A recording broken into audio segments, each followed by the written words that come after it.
Alô, amigos! Estamos falando aqui nos nossos perfis pessoais, né? Eu sou o Miguel Brambila, o Rafael Ártico, né? Que é também, né, o nosso colega, nosso amigo. Estamos criando uma ideia aqui hoje bem legal, porque eu percebo aqui que o Rafael tem posturas bastante fortes no seu Facebook, conversamos outras vezes, inclusive nos comentários, e aí nos conhecemos, e justamente por não concordarmos em muitas coisas e concordarmos em outras, é que nós estamos criando esta ideia, né? Conversando com leões, numa maneira saudável, democrática, e para que também, como está essa briga toda, né, no pessoal aí, a gente bem, pessoa física mesmo, não é, Rafael?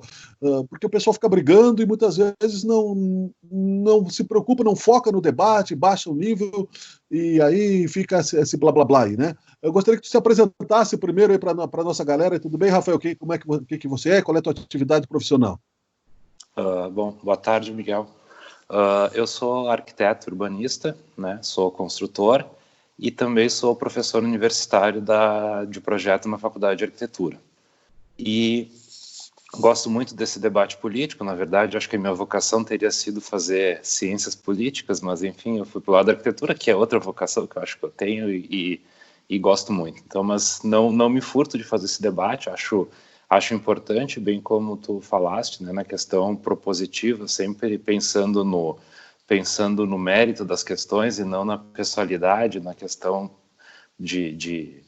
do lado ruim da política, né, da politicagem, sempre procurando debater méritos específicos dos pontos abordados. Essa é a minha ideia no debate político, né? E estou presente aí, né? Não uso o Facebook para isso, né? Meu instrumento de participação política é o Facebook, né? E claro, onde eu participo na vida privada, né? Então essa é uma introdução, né?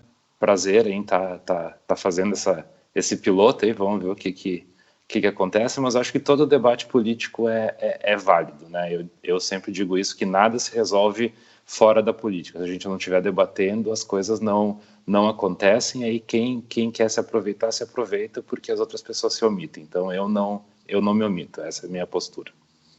Isso é bem legal, viu? Aqui eu dei uma sumida na minha tela, eu já readequei aqui, a gente vai indo assim que tá legal. É bem assim, vamos dizer assim, o nosso diálogo aqui vale e estamos aí, vamos colocar dessa maneira. Bom, a minha posição sempre como jornalista foi não de ser isento, de ter opinião, mas eu não sou de esquerda. Eu acho, particularmente, né, que o Lula roubou, eu acho que a Dilma fez um governo bastante relativo, né, acho que o Bolsonaro está com sérios problemas, né, e acho que provavelmente vai sofrer um impeachment, né. Não tenho partido político, mas também não defendo nem a extrema-direita, nem a extrema-esquerda. Gostaria de que avançássemos nessa questão e defendo, aliás, um parlamentarismo no futuro. Eu vejo, por exemplo, que acontece, Rafael, e aí eu quero que tu fale também, que o pessoal, hoje em dia, você critica o governo Bolsonaro está perdido, você é um petralha, você é um esquerda, você não sei o quê. Ou o pessoal também coloca muito, né? E aí você pode também usar os meus posts, eu posso, né, te perguntar o que tu quer dizer. Mas no tempo da Dilma que era bom, não tem provas, etc, etc. E fica essa questão, ou você é do Bolsonaro ou você é do Lula, e eu acho que isso também não é um caminho, né? Como é que você vê isso, né? Por exemplo, essa questão, como é que tu avalia isso? Bom, então eu já fiz uma introdução a respeito da minha questão pessoal, né? Então eu só vou fazer uma introdução a respeito da minha questão política, né? Eu não tenho filiação partidária, já fui convidado para me filiar em vários partidos, até de direita, né? E não pretendo agora, pelo menos no curto prazo, me filiar. Eu pretendo me filiar logo ali adiante, mas não logo, não nesse ano e no próximo, eu acho, porque eu acho que eu perco um pouco da independência para fazer o debate só das minhas ideias. Então eu não tenho filiação partidária. Não sou petista, né?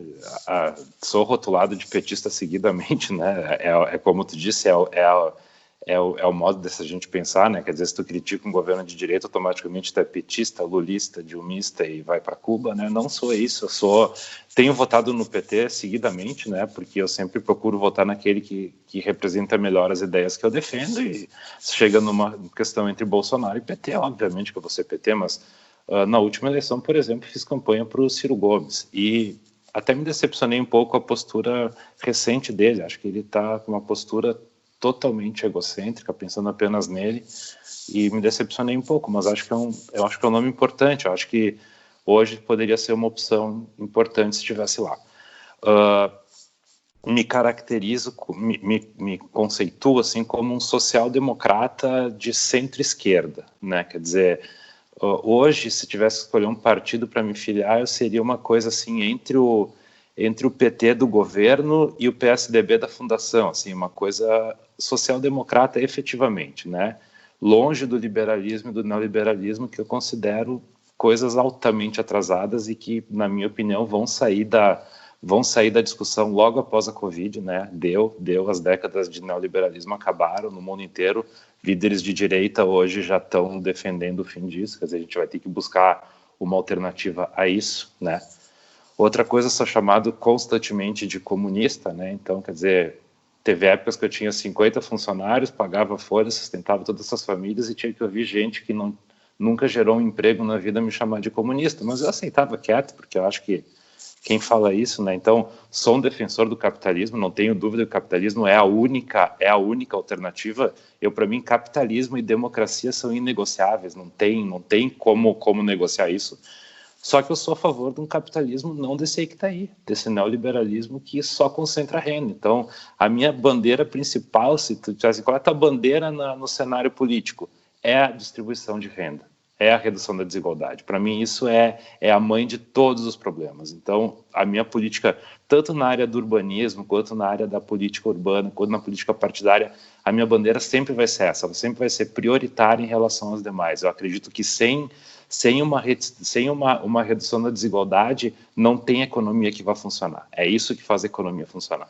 Então, só feita essa introdução, acho que eu te respondo mais ou menos a que tu me perguntaste, né? Eu acho bem legal, eu penso assim também, só que, por exemplo, assim, se fosse eu me filiar em algum partido, eu não acharia uma ideologia. No Brasil nós não temos ideologia, né? Porque, na verdade, o que nós temos aí é que o pessoal quer viver à base do poder e estabelecer um princípio. Não haveria problemas, na minha visão democrática, e acho até que eu vendo postagens assim, eu não acho que o Moro vai salvar a pátria, não acho que o Bolsonaro vai salvar a pátria, não acho que ninguém vai salvar a pátria, Ciro Gomes, seja quem for, né? Nem Jesus Cristo, acho que se viesse, salvaria o Brasil. Acho que nós temos que trabalhar juntos, numa alternância, inclusive, né? Mas que mantivesse, vamos dizer assim, uma parte da sociedade construída permanente, que não em continuismo, mas sim em continuidade das administrações. O que acontece? Entra o governo lá, muda tudo, entra outro, muda tudo. Então, por exemplo, assim, eu gostaria de te perguntar, eu não me lembro agora outras coisas, né, mas um dos teus posts aqui, se tu não se importa que eu leia, caso Banestado, Moro tinha provas e liberou todo mundo. Contra o Lula não tinha prova, mas condenou. Tu acha realmente que o Lula é inocente? E agora tem provas e gostaria de condenar, mas não é mais juiz, cruel. Então, quer dizer, eu gostaria que tivesse uma esclarecida nessa ideia.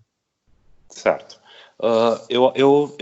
Eu conheço muita gente de esquerda e de direita, tá, Miguel? E conheço muitos políticos. E até diria que eu tenho mais relação pessoal com mais políticos da direita do que da esquerda, tá? Mas tenho com todos.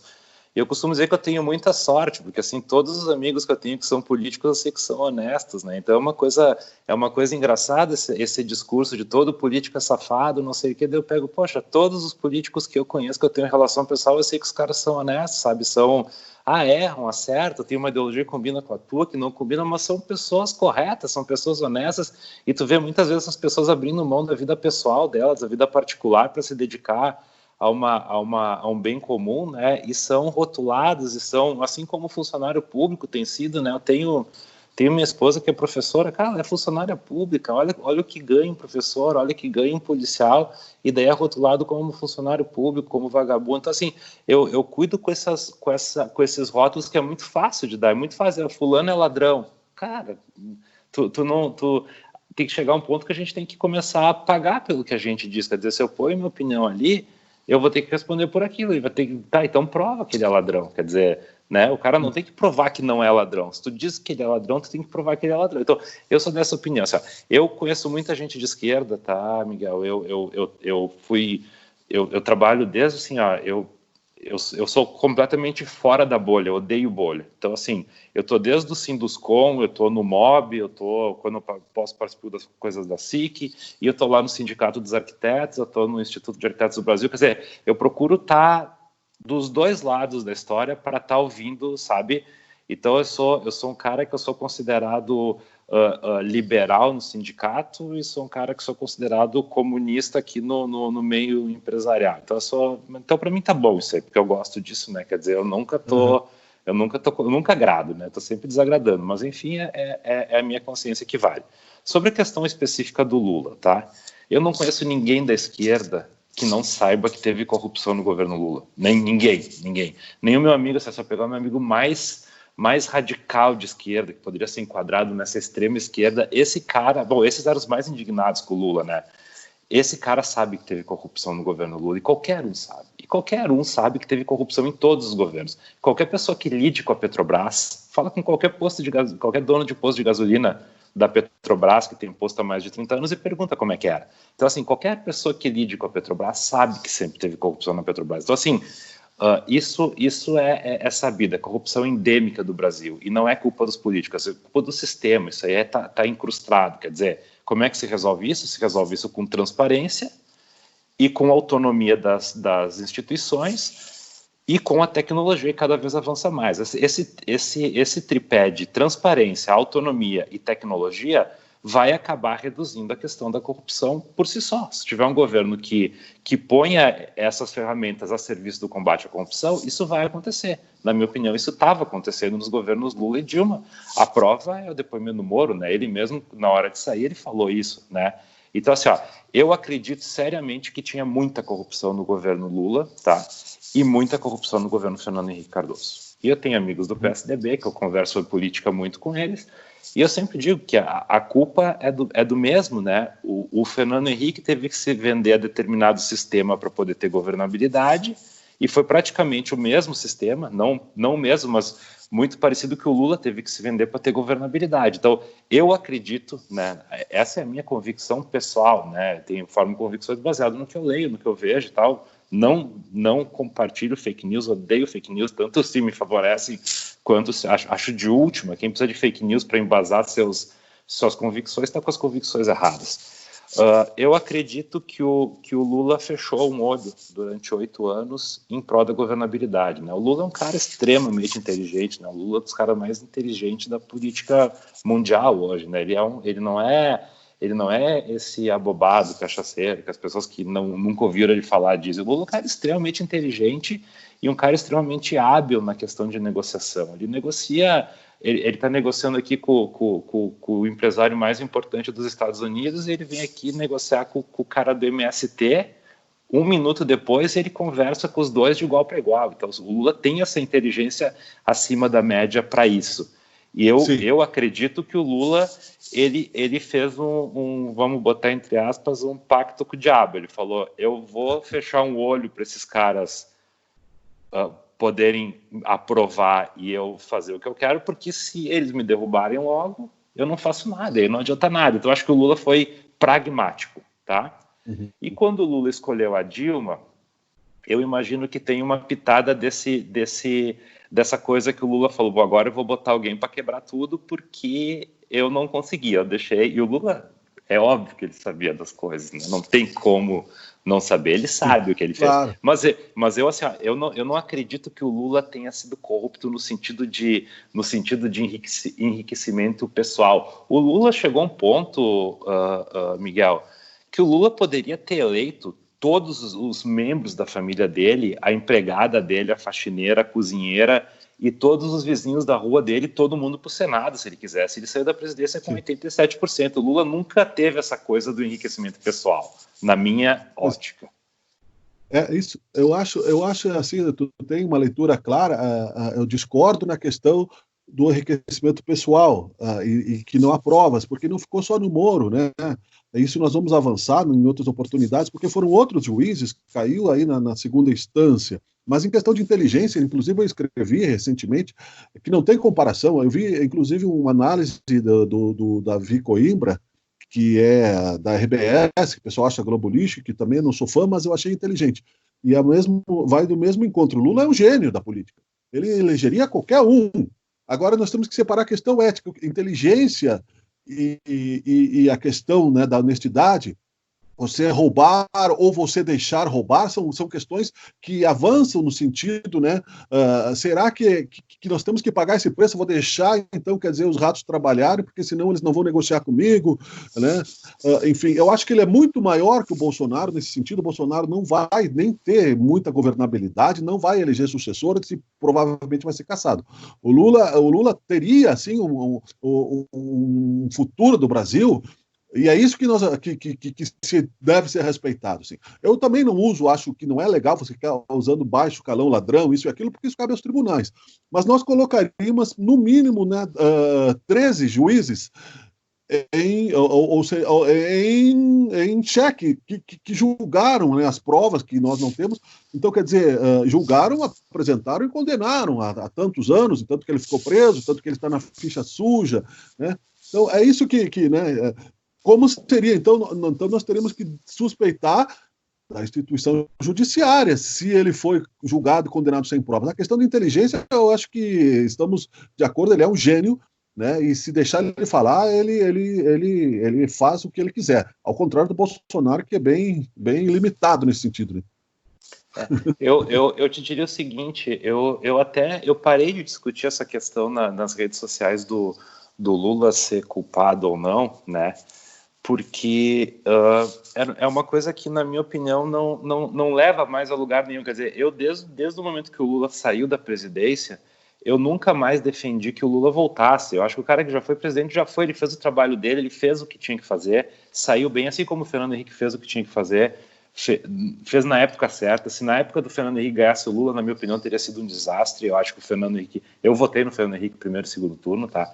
Eu acho que naquele momento tinha que ser ele, não tinha que ser o Lula. Só que eu acho que essa polarização entre PT e PSDB durante muito tempo, o que fez? Fez com que os únicos dois partidos com alguma ideologia que a gente tinha no Brasil ficassem se bicando.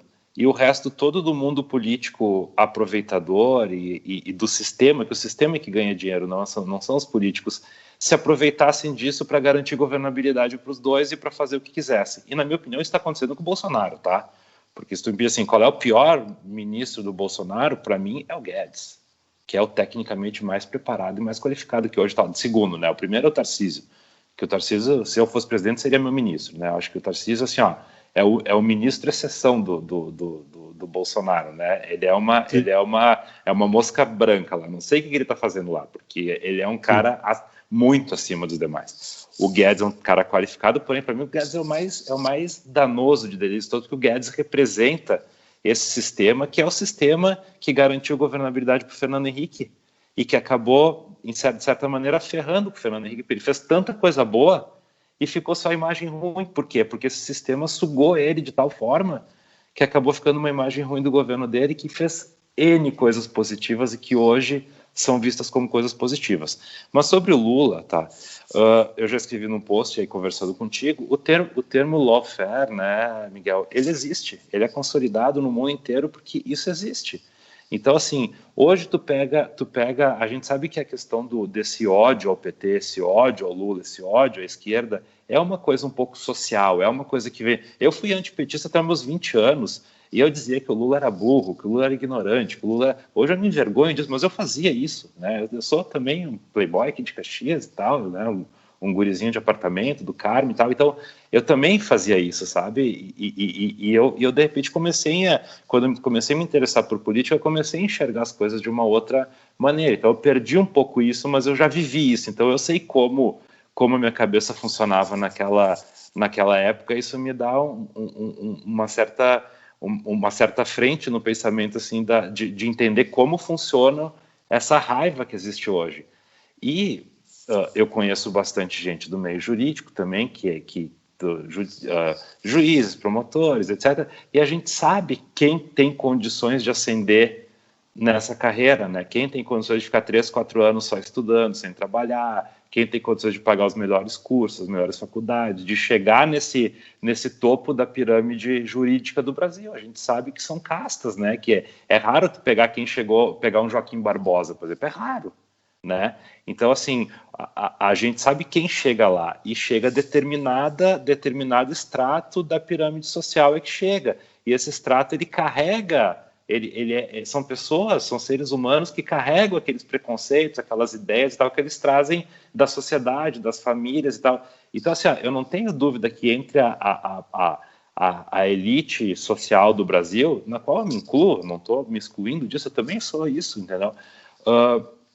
Existe um preconceito forte contra essa coisa do Lula. Então, assim, eu li o processo do Lula 3 vezes, tá? Eu não sou da área jurídica, então eu tenho muita dificuldade. Eu conheço um pouco do direito imobiliário, que é a minha área aqui, mas eu tenho muita dificuldade. Eu preciso ler várias vezes para entender, né? Eu estava lendo Kant também, eu falei, é mais difícil ler o negócio do juridiquês do que ler Kant, né? Que merda é isso.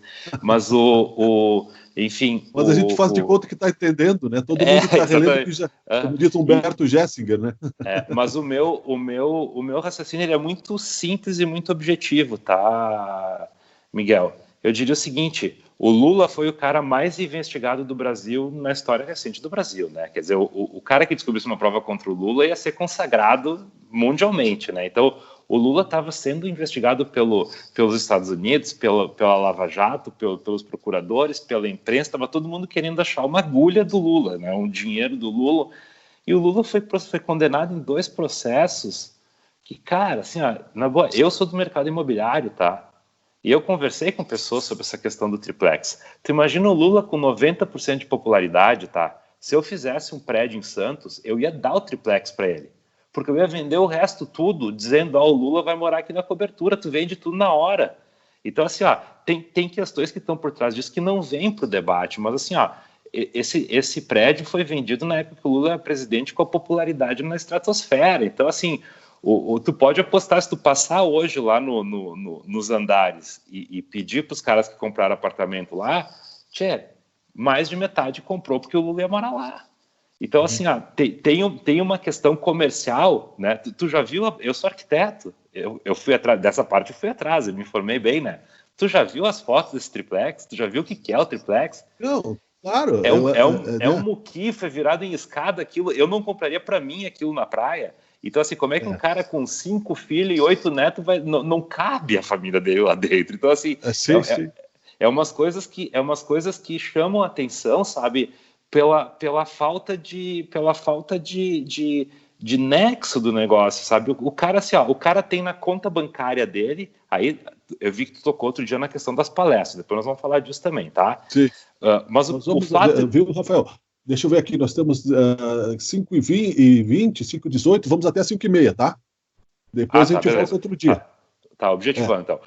O cara tinha na conta bancária dele dinheiro para comprar 5 triplex e 5 sítios, tá? A origem disso vamos conversar em outro programa, tá? Mas ele tinha na conta bancária dele dinheiro para comprar isso. Por que o cara vai aceitar isso como propina, um apartamento que não serve para ele, que ele não quer e que ele teria dinheiro legal, contábil, para comprar? Então, esse arranjo lógico que não entra na minha cabeça, entendeu? Porque assim, ele já tinha muito dinheiro. Ele ganhava $200 mil por palestra. Ele era o segundo palestrante mais caro do mundo, só atrás do Bill Gates, do Bill Clinton. Então, assim, é isso que não me entra na cabeça, entendeu? É esse o raciocínio que eu faço. Ainda dentro, né, porque são tantos assuntos que nós vamos ir por partes. Eu quero te perguntar nesse contraponto, porque eu não consegui me convencer da inocência do Lula.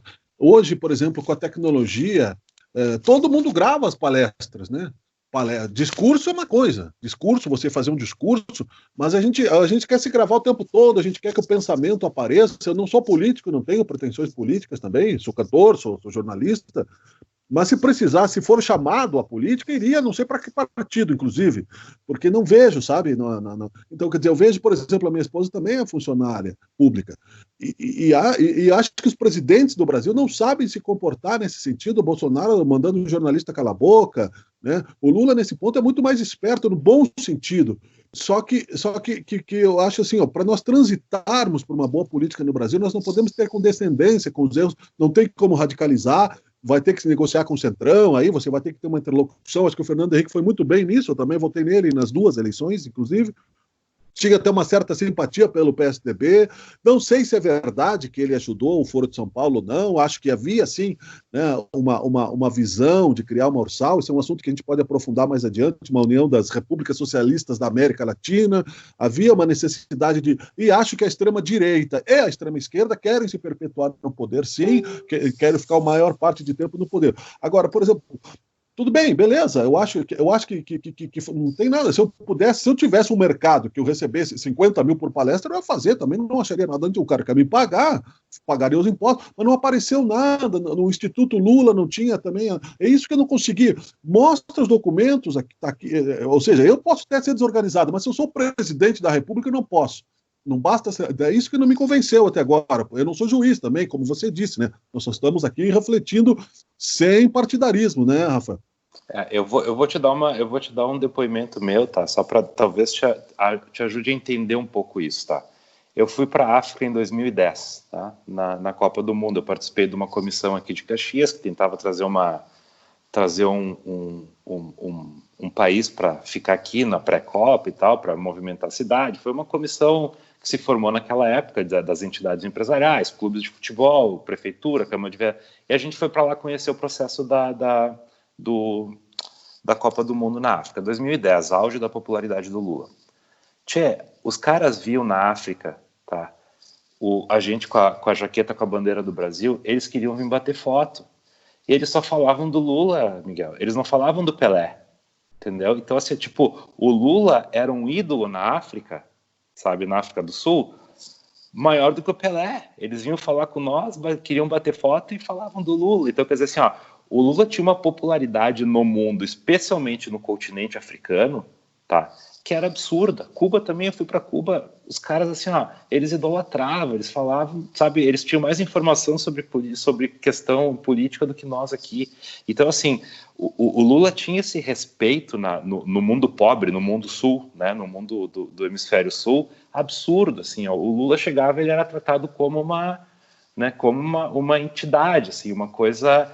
E aí vai entrar uma questão que, na minha opinião, entrou a esperteza das empresas. Então, na minha opinião, foi um jogo de ganha-ganha, tá? Porque, assim, ó, as construtoras do Brasil, as construtoras pesadas, essa que a Lava Jato destruiu, a indústria da construção pesada, encontrou no Lula uma maneira de se expandir mundo afora, tá? Então, assim... A Odebrecht, a Camargo Correia, enfim, todas essas coisas, elas contratavam o Lula, levavam o Lula junto para esses países, faziam um evento junto com o Lula, e isso era a mesma coisa que a melhor garantia do mundo, entendeu? Que chegar e dizer, ó, eu te dou uma fazenda como garantia, um terreno na Júlio de Castilhos, entendeu? O Lula era uma garantia, porque o Lula tinha essa questão de credibilidade gigantesca, né? Então, o Lula não foi lá dar uma palestra sobre macroeconomia, poderia dar, porque ele do jeito dele, ele entende as coisas, sabe? Mas não, o Lula, ele tem essa presença que simplesmente o cara da Odebrecht chegar junto com o Lula num país africano era a mesma coisa que ele ganhar a conta, entendeu? Então, assim, eu acho que o Lula foi sim utilizado por essas construtoras, pelas estatais, para ter essa promoção internacional. Acredito que isso aí foi feito, né?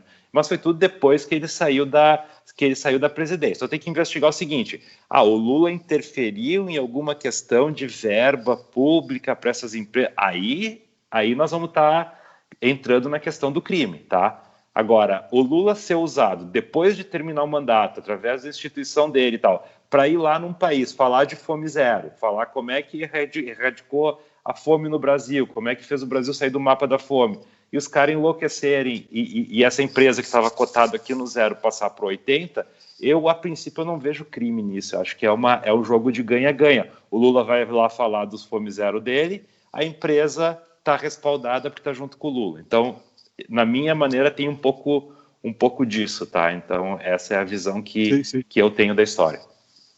Nós temos que estudar isso juntos, né? E vamos avançar, porque eu acho que assim, que nós estamos falando aqui como cidadãos, e eu acho que até no futuro nós vamos agregar pessoas a nosso diálogo aqui, por isso que nós vamos concordar e discordar e concordar. O pessoal chamou isso de tráfico de influência, na verdade, né? Aí onde é que está a ética nisso ou não? Porque pode ser que, por exemplo, se a Odebrecht pode, eu gostaria que a minha empresa aqui também fosse junto.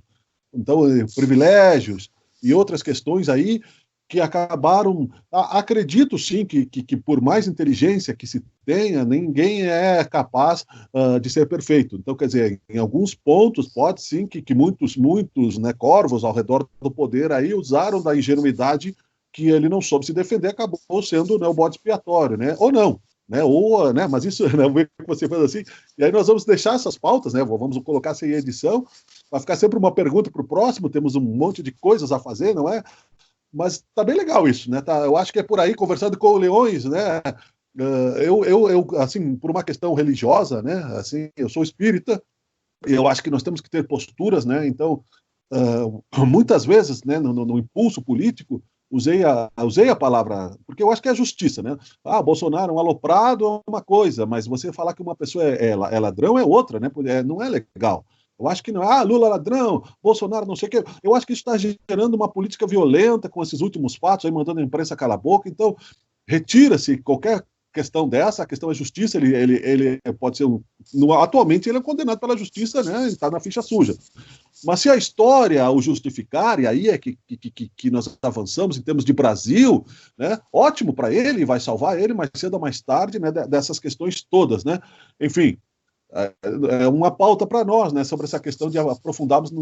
Particularmente, eu concordei, né, na tese do tráfico de influência, no sítio lá de Atibaia, em todas as coisas que tem lá. Não vejo nada demais você ter o seu instituto, como tem outros, né, e cobrar pelas suas palestras, tudo bem, mas apresentar o comprovante disso, né? Eu acho que aí houve uma coisa que não ficou muito clara nesse processo e ainda continua não sendo para muita gente, né? Para concluir, Rafa. Podemos fazer um debate disso e trazer também o Instituto FHC para a história, o Instituto do Bill Clinton, do Obama. Eu acho que vale a comparação e vale as diferenças entre eles também. Eu acho que é um debate interessante sobre os filhos dele com os filhos do Bolsonaro. Acho que é outro debate legal que a gente pode fazer também. Acho que tem. E depois vamos debater o que interessa mesmo, que são os méritos das questões econômicas e políticas, que eu acho que isso é o mais importante para a gente ter um futuro melhor aí. Beleza. Obrigado, então, meu irmão. Eu que agradeço o convite, prazer aí conversar quase pessoalmente, né? Mas, enfim, sigamos. Não, mas me chamou a atenção a tua postura, porque eu vejo muita gente que baixa o nível do diálogo, porque eu também coloco posts polêmicos, como algumas vezes coloquei, às vezes conforme está o dia, né? E perdi muito tempo respondendo, alguns, outros não, mas quando baixa o nível, que você vê que a pessoa não quer conversar com seriedade para chegar num terceiro, um quarto, quinto ponto de reflexão, é melhor você não continuar, porque aí você não vai avançar, né? Mas você se colocou numa posição defensor das tuas posições e capaz de dialogar de uma maneira civilizada. Nós não somos obrigados a concordar, é uma democracia, né? Então é isso que nós temos que dar exemplo no Brasil como cidadãos, né? De convivência, não é nós contra eles, nem eles contra eles, né? E aliás, o direito de mudar de ideia também é democrático, né? Totalmente. Totalmente. Obrigado, Rafael. Até a próxima. Eu que agradeço. Até a próxima. Abraço, Miguel. Valeu. Valeu. Beleza.